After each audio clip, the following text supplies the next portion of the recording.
50 nouveaux docteurs en médecine viennent de recevoir le diplôme pour exercer leur métier. La cérémonie qui consacre leur sortie s'est déroulée à l'université de Parakou. Le Front uni des organisations syndicales de la santé entame une nouvelle semaine de débrayage. Hier, les sit-ins se sont déroulés aussi bien à Cotonou qu'à l'intérieur du pays. Les grévistes s'insurgent contre les défalcations opérées sur salaire. La foire annuelle pour la promotion des produits de fête de fin d'année, dénommée quinzaine commerciale, est ouverte. Le ministre du Commerce et des opérateurs économiques était à la cérémonie de lancement de ce rendez-vous d'échanges commerciaux. La grève se poursuit dans les centres de santé publique. Lundi, les agents de la santé se sont regroupés pour un sit-in au ministère du Travail. Ce mouvement de protestation fait suite aux défalcations et retenues sur salaire opérées par le ministre de tutelle. Pendant donc plus de 2 heures d'horloge, les manifestants ont chanté et Kintigani. Considérant la motion de grève du FIOS démarrée le 9 novembre 2010, est renouvelable toute la semaine par tacite reconduction, considérant que même le chef de l'État reconnaît que nos revendications sont justes et datent de plus de 2 ans, considérant que toutes les revendications objets de la grève en cours constituent des acquis, considérant que les négociations en cours ont déjà convenu de la restitution des défalcations opérées sur les salaires pour faire de grève dans le secteur en 2008 et 2010, considérant le pourrissement des négociations dues à la duperie du gouvernement en complicité avec les secrétaires généraux de certaines centrales et confédérations syndicales, les participants à la présente manifestation de protestation organisée par le Front uni des organisations syndicales de la santé FIOS, petit a exige 1. La levée de la mesure arbitraire de défalcation sur salaire pour faire de grève. 2. La restitution de toutes les défalcations opérées sur les salaires pour faire de grève dans le secteur de la santé de 2008 à ce jour. Appelle les militants à poursuivre le boycott des JNB là où les autorités voudront se rattraper en prolongeant le délai. Enfin, poursuivre résolument le mot d'ordre de 72 heures de grève sans service minimum jusqu'à satisfaction de nos 4 points de revendication. J'ai pris acte de tout ce qui a été dit par votre porte-parole et vous assure que je rendrai fidèlement compte au ministre du Travail et de la fonction publique. Le centre départemental de Goro a été aussi hier le théâtre d'un sit-in des agents de santé. À cette occasion, les grévistes ont réaffirmé leur détermination à aller jusqu'au bout. Laurent Kokou et Demkwevi.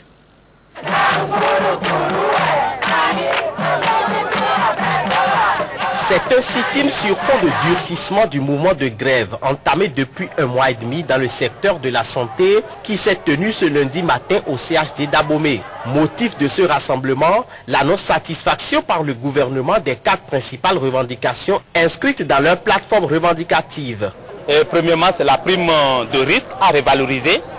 Et deuxièmement, c'est la prime exceptionnelle de motivation.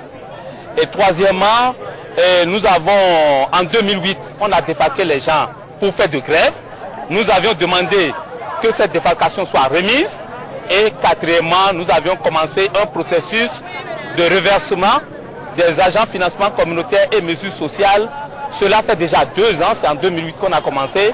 Et le processus continue de ne pas évoluer. Pour ces travailleurs du secteur de la santé réunis au sein du Front uni des organisations du secteur de la santé FIOS, le gouvernement est resté jusque-là sourd à leurs multiples revendications. Toute chose qui risque d'envenimer la situation. Nous avions entendu que le ministre Tapara est monté sur les antennes pour dire que nous sommes satisfaits déjà à 75%. C'est du mensonge, c'est du faux. Et nous sommes prêts à faire un débat contradictoire avec lui. Pour que le peuple béninois connaisse la vérité par rapport à cette affaire-là. Le gouvernement jusqu'à aujourd'hui n'a encore rien donné. Et nous sommes décidés cette fois-ci à aller jusqu'au bout. Nous n'allons pas démordre. Nous ne ferons même pas le service minimum. Le gouvernement dispose encore de 7 semaines pour donner une suite favorable à leurs revendications. Dans le cas contraire, ils promettent passer à la vitesse supérieure. Aujourd'hui, nous sommes à 72 heures de grève par semaine. nous allons amener ça à 5 jours de grève, c'est-à-dire du lundi au vendredi. Et nous allons organiser des séances de déblayage total. On ne va plus travailler du tout. Parce que c'est normal, nous sommes en train de travailler, on n'a pas l'argent. De pareils sit-ins sont prévus dans tous les centres hospitaliers départementaux et à chaque étape, un rythme traditionnel du terroir viendra agrémenter la manifestation. À Abomey, c'est le rythme zéli que ces manifestants ont choisi pour crier leur mécontentement. 50 nouveaux étudiants en fin de formation à la faculté de médecine viennent de faire leur entrée sur le marché de l'emploi. Ils ont reçu leur attestation de docteur en médecine samedi. La cérémonie s'est déroulée au campus universitaire de Parakou. Le compte rendu. La faculté de médecine de l'université de Parakou vient de mettre à la disposition du secteur de la santé 50 nouveaux médecins formés par des professeurs de haut rang. Ces jeunes gens et jeunes filles ont depuis 7 ans bravé toutes les intempéries pour acquérir le savoir-faire pour soulager les populations béninoises face aux différents problèmes de santé. Après leur brillant passage devant le jury pour soutenir leur thèse de fin de formation, ils ont été amenés à prêter serment avant de recevoir leur attestation provisoire.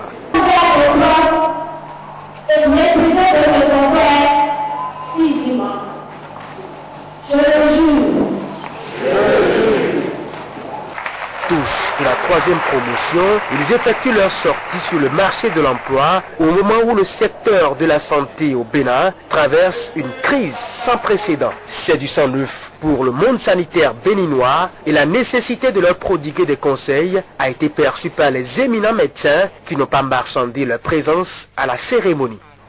L'obligation à laquelle vous devez vous soumettre dans l'exercice de votre métier est la référence fondamentale au serment d'Hippocrate chaque fois que vous êtes devant un malade et aux différents temps de la relation thérapeutique, en particulier l'accueil, l'écoute, l'examen clinique et le traitement. Le terrain est la meilleure manière d'être formé pour être efficace et c'est à travers le malade qu'on reçoit le vrai diplôme. Toujours à Parakou, le ministre de l'Environnement et de la Protection de la Nature a initié un atelier d'information à l'intention des acteurs de la société civile, des opérateurs privés et collectivités locales et des structures déconcentrées de l'État. Les échanges ont porté sur la Convention sur la diversité biologique. C'était vendredi dernier. Le reportage. Les acteurs de la société civile, les opérateurs privés, les collectivités locales et les responsables des structures déconcentrées de l'État sont désormais bien informés sur l'importance de la préservation de la diversité biologique. Ils ont été conviés en début de week-end à un atelier dit d'information sur la Convention sur la diversité biologique. L'initiative, pour plus d'un, était arrivée à point nommé au regard des dangers que l'humanité en général et notre pays en particulier courent. Cet atelier de sensibilisation et d'échange sur la biodiversité mérite une attention particulière pour nous, les acteurs des départements du Septentrion. Dans son discours, le représentant du préfet des départements du Borgou et de la Liborie a relevé à l'assistance le trésor médicinal que constituait pour les générations passées la diversité biologique sous-estimée par le grand public. Nos anciens, pour trouver la moindre racine, doivent désormais se déplacer loin, parfois très loin, de leur village. Ils ne trouvent plus les espèces là où elles se trouvaient il y a seulement 10 ou 15 ans. Au maître de la cérémonie, le directeur général des forêts et ressources naturelles et représentant par la même occasion son ministre de tutelle d'inviter les participants à s'approprier le contenu de la Convention sur la diversité biologique retenue à l'échelle mondiale cette année comme l'un des sujets de grande préoccupation. Je vous invite donc à vous mobiliser et à faire un effort collectif pour la conservation et l'utilisation durable de la biodiversité afin que nous puissions tous en partager les bénéfices. Signalons que la Convention sur la diversité biologique, objet de cet atelier, est ratifiée à ce jour par environ 190 pays au monde, dont le Bénin. 4 novembre 2010, c'est la date à laquelle les écoliers et élèves des zones qui ont connu les affres des inondations telles que les Agégués ont finalement démarré la rentrée scolaire, soit un retard de 4 semaines.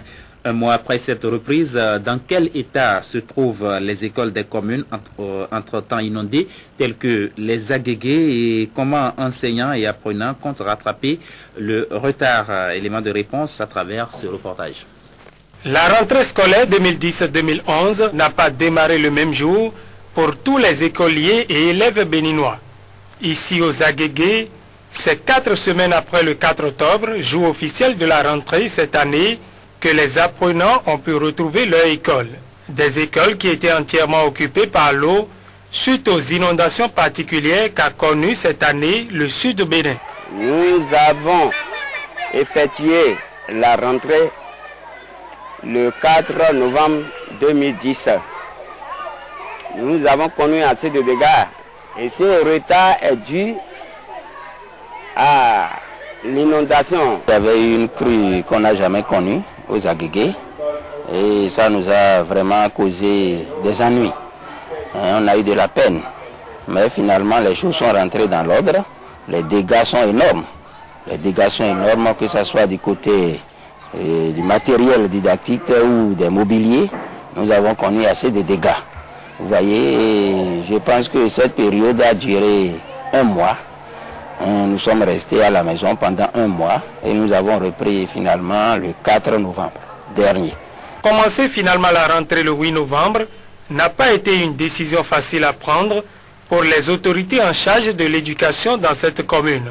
S'il est vrai que le niveau de l'eau qui avait atteint pendant la crue une hauteur critique d'environ 2,5 m a considérablement baissé, jusqu'aujourd'hui les écoles aux Agégués n'ont pas totalement fini avec l'eau. Du coup, se rendre au lieu du savoir est pour les apprenants de cette localité un véritable calvaire. Quand on avait commencé comme d'habitude, bon, c'est arrivé à un niveau où on connaissait